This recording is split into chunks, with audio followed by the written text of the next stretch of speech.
여러분 반갑습니다. 주께서 오늘도 평강 주시기를 축복합니다. 지리한 장마는 끝났습니다만은 그러나 또 무더위 폭염이 시작되는 시점에 와 있습니다. 여러분 특별히 건강 유의하시고 또 휴가도 좀 내시기를 바랍니다. 하나님께서 우리에게 쉼이 필요한 줄 아시고 여세 동안 힘써 일하고 일했지 되는 날에 쉬라 안식일, 그리고 6년 동안 파종하고 7년째는 땅도 묵히라, 일도 하지 마라, 안식년. 그리고 안식년 7번 지나서 50년째는 뭡니까? 희년. 모든 것이 원상 회복되는 그런 은혜를 주셨습니다. 그리고 더 나아가서 천국의 영생 복락을 우리에게 주셨어요. 우리는 이 소망 가운데 삽니다. 그러나 육체를 가지고 사는 동안 우리는 또한 한계가 있은즉 쉼이 필요하다 하는 것도 기억할 필요가 있다고 봅니다. 우리는 계속해서 통성경학교를 공부하도록 그렇게 하겠습니다. 자, 통성경학교 여러분 지금 우리가 지난번에는 통성경 길라잡이 이걸 가지고 1학기 공부를 했습니다. 7트랙이죠. 그리고 20마당에 52개를 공부했고 2학기에 와서는 2번에서 7번까지 50우주에 걸쳐서 진행이 되는 통성경학교가 되겠습니다. 자, 그러면 오늘은 특별히 모처럼 통성경 노래를 한번 부르고 시작하도록 하겠습니다. 자, 준비되셨나요? 암송하는 마음으로 한번 불러보시기 바랍니다.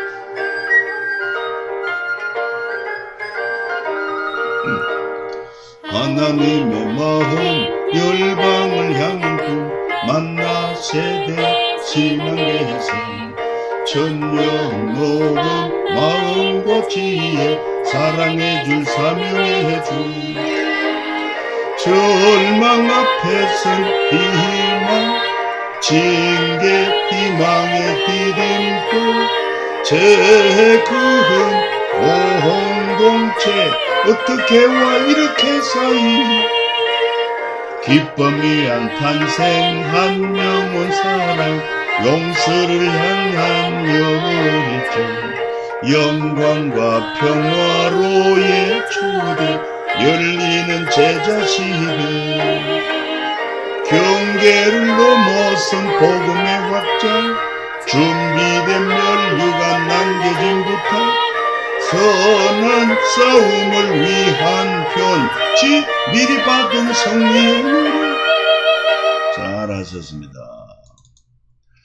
자, 제사장 나라 하나님 나라 우리가 이야기 들어와서 공부하고 있는 두 번째 주제로서 오늘은 7과 성경 66권의 7개 분위기를 간단하게 요약하면은 첫 번째 통성경 7트랙 7트랙 그 다음에 통성경 7개 분위기 통성경 7개 질문 이렇게 하면은 성경 66권의 7개 분위기를 이해하는 데 도움이 되겠다 하는 것입니다. 자, 통성경 7트랙 잘 아시지요? 모세오경, 왕정 500년, 페르시아 7권, 그리고 중간사 400년, 신학으로 와서 사복음서, 사도행전 30년, 공동서신 9권 이렇게 됩니다. 특별히 통성경 7개 분위기를 조금 더 설명을 드린다면 7트랙 그것을 간단하게 요약하면 그렇습니다. 모세오경 제사장 나라를 셋업하는 분위기다 그렇습니다. 제사장 나라 기초를 조성하는 분위기. 그 다음에 왕정 500년은 제사장 나라를 두고 왕과 선지자의 대립과 협력하는 분위기다. 다시 말해서 이스라엘이 우리도 이방처럼 왕을 세워달라. 이건 하나님의 왕되심을 부정하고 이방 나라처럼 사람을 왕으로 세우는 왕정 제도를 요청한 것입니다. 하나님은 원치 않았지만은 그러나 저들의 요구를 들어주셨습니다. 그 대신 선지자를 세우셔서 이 계속해서 제사장 나라가 어떠한 것인지 어떠해야 하며 어떻게 해야 하는지 이걸 가르쳐 주고 있습니다. 그래서 왕인의 백성이 제사장 나라 백성으로서 합당치 못하면 책망하고, 그래서 대립이 있기도 하고 협력 분위기도 있었던 것이 바로 왕정 500년 역사다. 그 다음에 페르시아 7권, 페르시아 제국 통치 아래 기록된 성경들을 말합니다.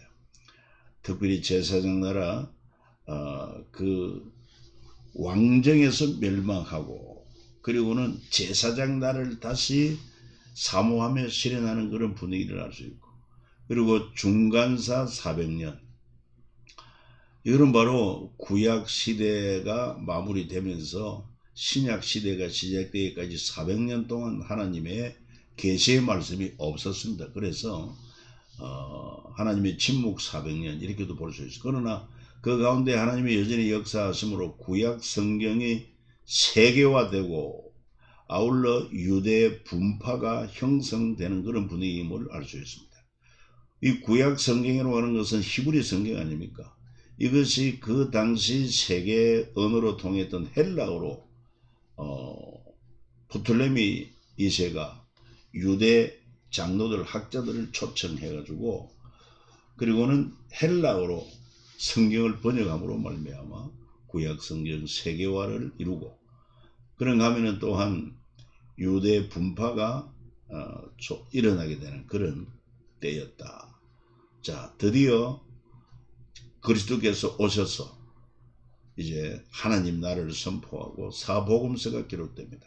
이것은 바로 모세오경의 제사장으로 셋업 분위기라면은 사복음서는 하나님 나라 셋업 분위기다.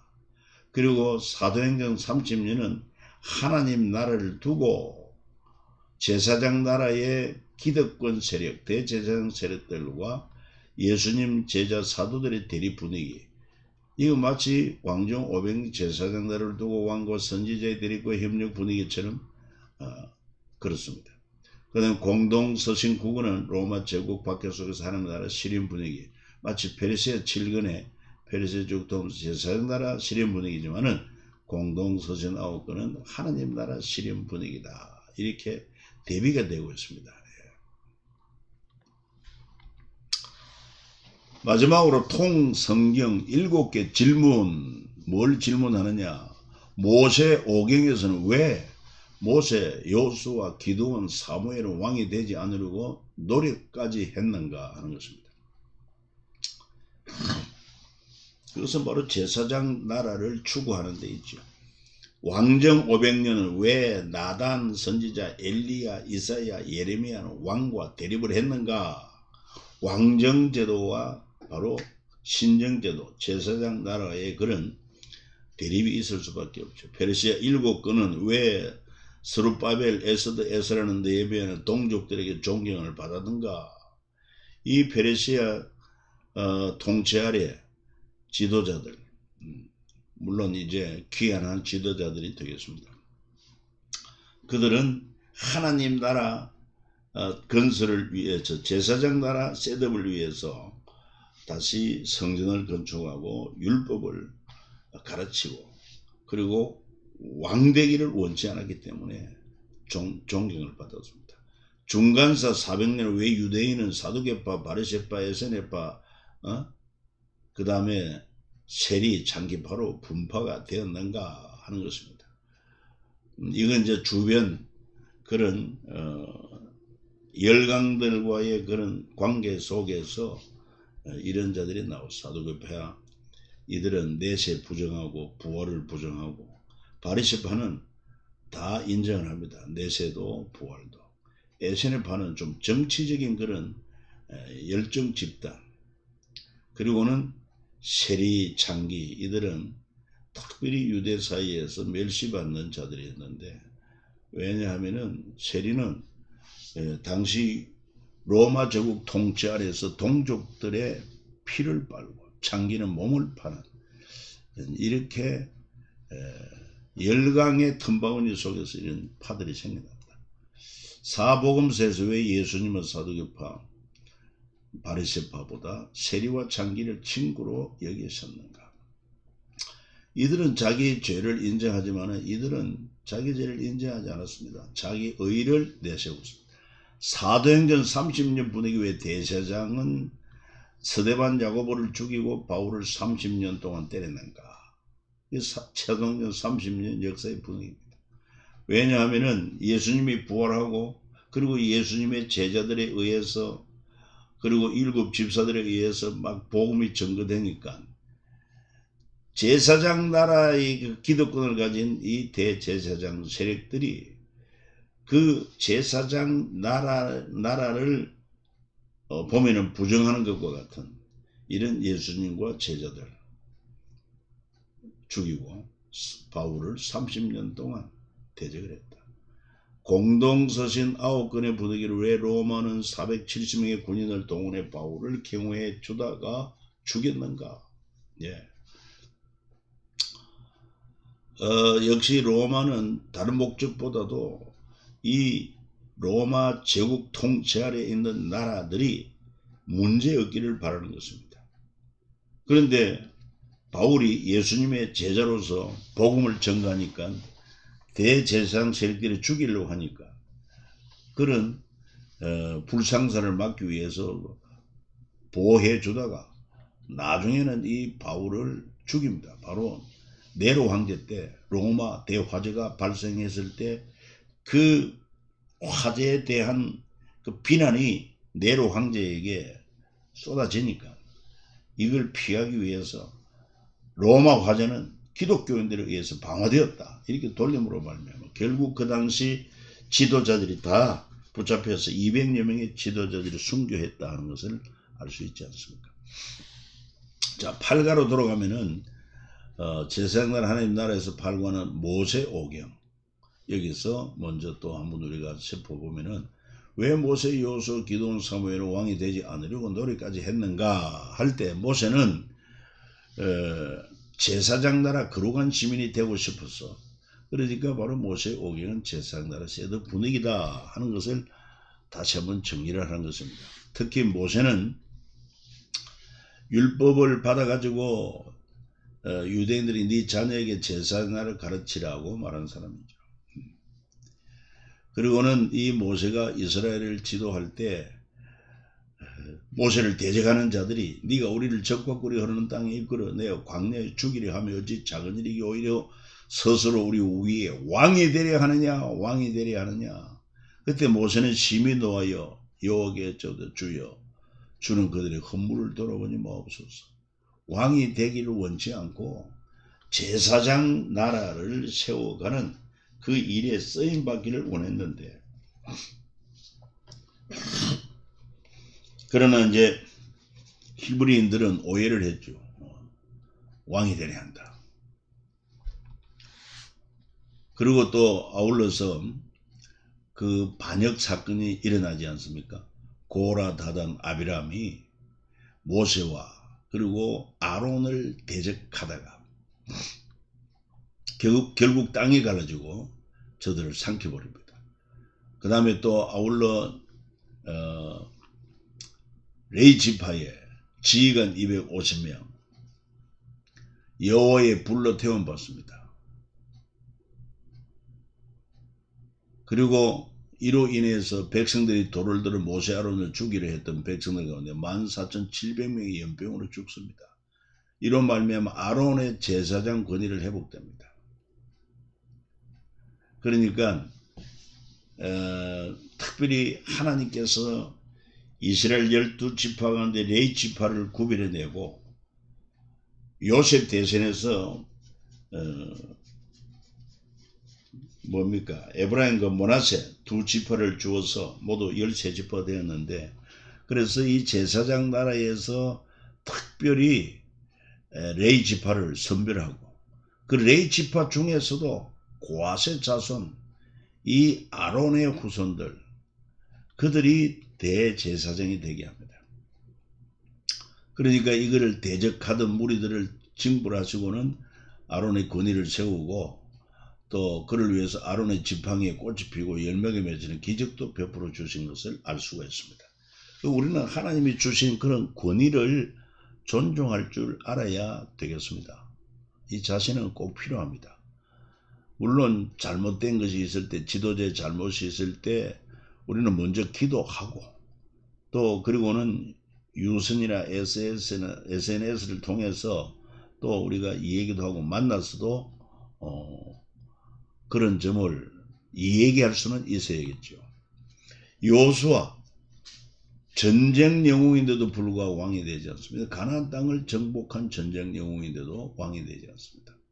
그래서 요수아가 요수아서를 기록했는데 네 가지 이유는 하나님께서 모세만큼 나와 함께 하셨다. 내 친구 갈렙은 정말 멋있었다. 그렇죠? 가나안 땅 정탐할 때 요수아와 갈렙이 이 두 사람만 가나안 땅 정탐 후에 하나님이 주신 약속의 땅이다. 우리가 올라가서 그 땅을 취하자. 나머지 10명은 그 땅을 악평하고 우리는 능히 그 땅을 차지하지 못한다 하다가 그들과 더불어 그들 추종했던 이스라엘 백성들이 다 광야에서 죽고 요수아 갈렙만 가나안 땅에 들어갑니다. 그래서 요수아가 지도자가 되고 갈렙은 친구임에도 불구하고 정말 요수아의 지도를 받고 권위를 인정하고 믿음으로 가나안 땅을 정복합니다.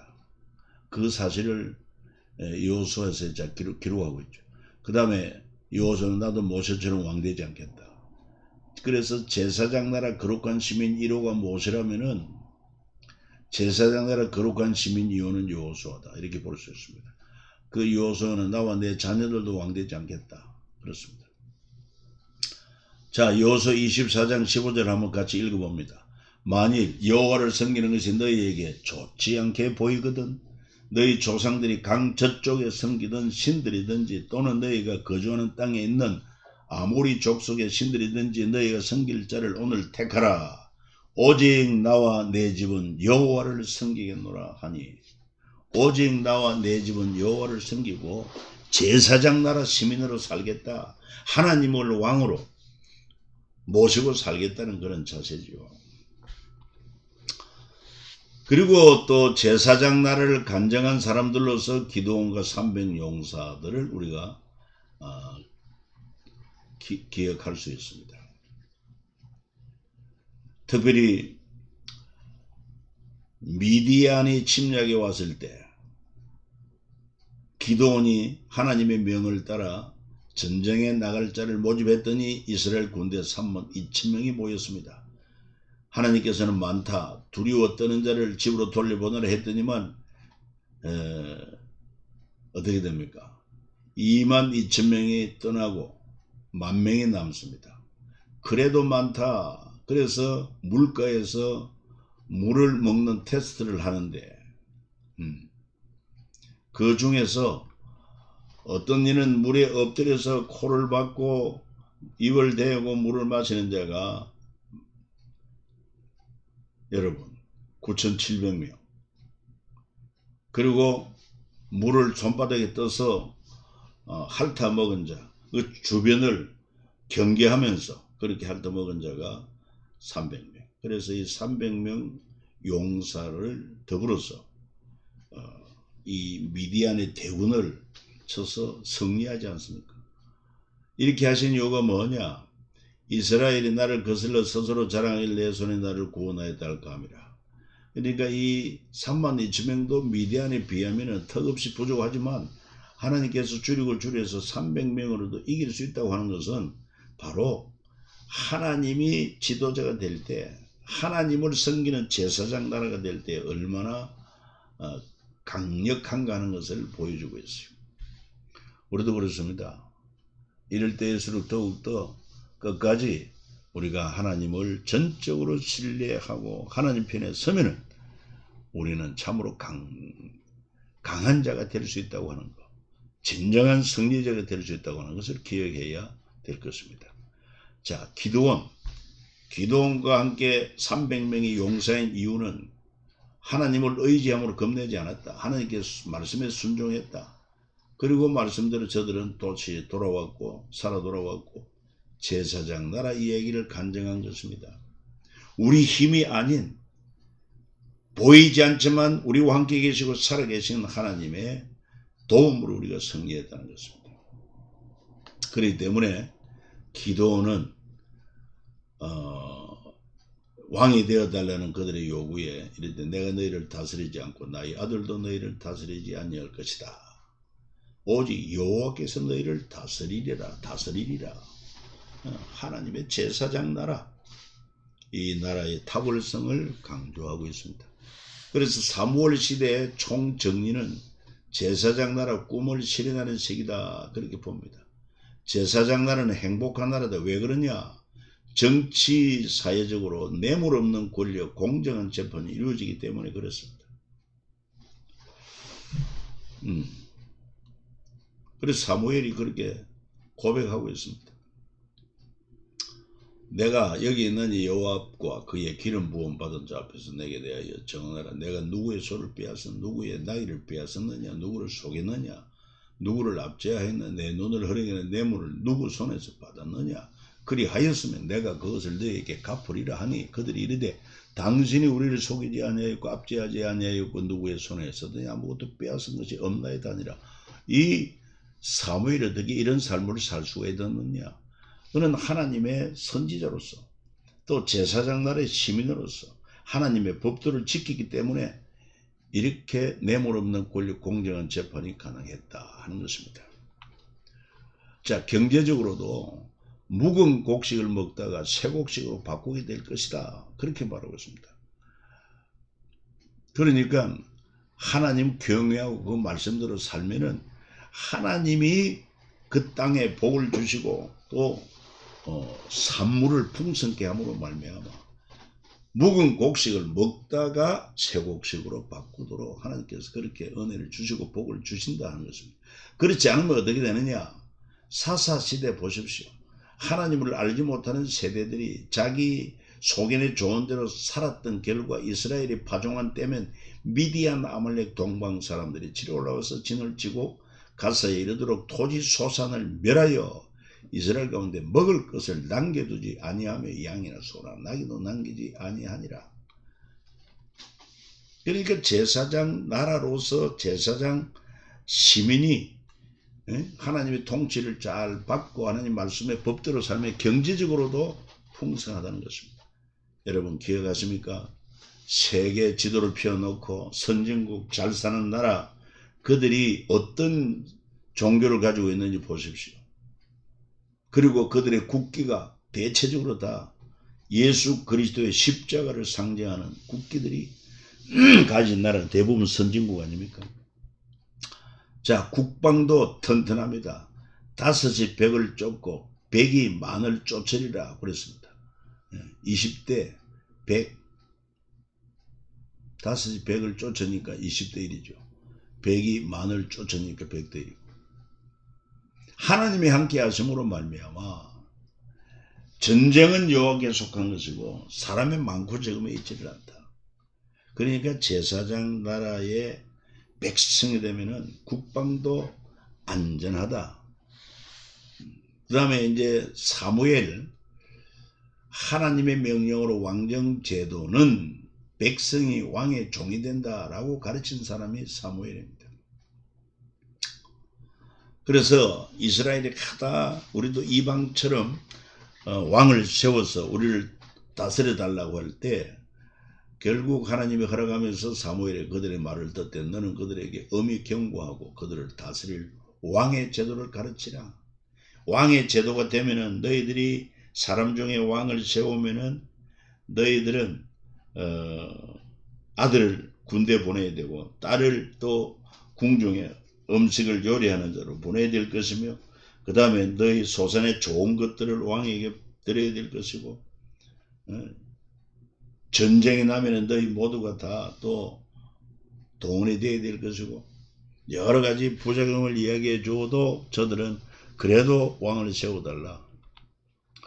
그래서 왕정 제도와 제사장 제도를 비교하면 왕정 제도는 왕이 다스리고 제사장 제도는 하나님이 다스리고 왕권 중심이고 하나님의 백성 중심이고 또한 왕정 제도는 계급 체제고 그러나 제사장 나라는 어우러지는 공동체, 그리고 왕정제도 강자 중심의 명령 체제지만은 제사장 제도는 사회적 약자 배려가 우선이다 하는 것입니다. 예. 그래서 역시 구약은 제사장 나라로서 하나님의 통치를 온전히 받는 것입니다. 다시 말해서 하나님이 주신 율법을 준행하는 데 있습니다. 하나님을 경외하고 그 명령을 지키라 게 사람의 본분이다. 그렇게 살 때 가장 행복하고 가장 안전하고 가장 복된 삶을 누릴 수 있었음에도 불구하고 여러분 이스라엘은 하나님을 경외하지도 그 율법도 지켜 행하지도 아니하므로 이방의 압제를 받게 되는 고통을 당하게 된 걸 기억하셔야 되겠습니다. 오늘은 여기까지. 여러분 수고하셨습니다. 감사합니다.